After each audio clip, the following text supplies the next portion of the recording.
Et assez rapidement, ça s'est remis en place, c'était un assez bon joueur, mais simplement il n'avait plus aucun renforcement positif de son image. Et donc j'ai un peu travaillé avec lui ses croyances qu'il avait sur lui-même. J'ai renforcé un petit peu positivement ses capacités par rapport à des performances antérieures qu'il a réalisées. Et donc il a pratiqué l'imagerie mentale, et notamment l'ancrage de ressources, qui est une technique qui permet, avec un petit peu d'entraînement, d'activer une sensation de confiance en soi sur le terrain. Donc évidemment, cette sensation de confiance étant réactivée, ça permet d'exploiter à nouveau son jeu sur le terrain et d'oser un petit peu s'exprimer.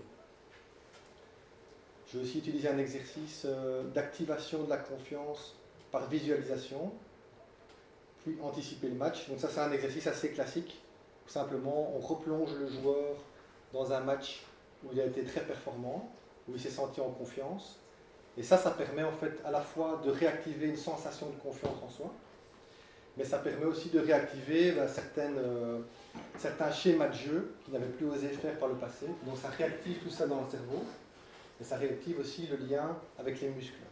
Donc en réactivant ça, ça permet à nouveau de pouvoir jouer correctement. Et donc on réactive la confiance, et ensuite le joueur anticipe certaines phases de jeu dans lesquelles il pourrait être impliqué. Donc il explique 2-3 phases de jeu dans lesquelles il pourrait être impliqué, et puis il les visualise en réussite, en sentant les sensations de réussite. Et donc il y a eu un déclic. Une fois que le déclic a été fait, ça s'est bien passé. Et donc finalement il a systématisé ces exercices de visualisation de réussite avant les matchs, et ça lui convient assez bien.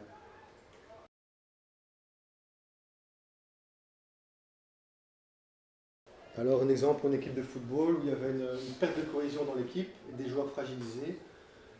Et donc là ce que j'ai fait, c'est une session collaborative où j'ai fait travailler l'équipe en 3 petits groupes, où ils ont défini dans chaque petit groupe les valeurs qui étaient importantes pour eux, pour que l'équipe fonctionne. Et puis on a mis les valeurs en commun. Donc il y a différentes manières de mettre en commun.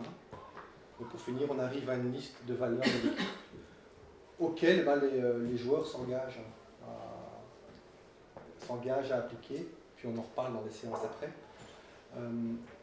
On a aussi identifié des mécanismes de réussite, qu'est-ce qui contribue à la réussite de l'équipe, mais aussi des mécanismes négatifs.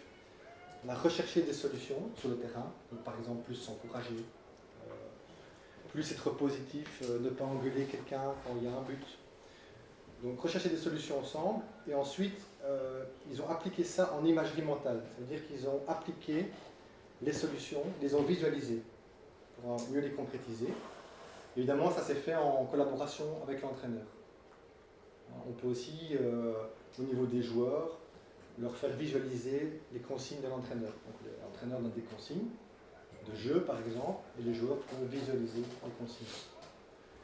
Alors, identification du facteur pression et session collective sur la gestion du stress, effectivement, l'équipe se sentait quand même pas mal sous pression et pas mal de stress, donc on a fait 1 ou 2 séances par rapport à ça, avec des séances de respiration, de relaxation très brèves,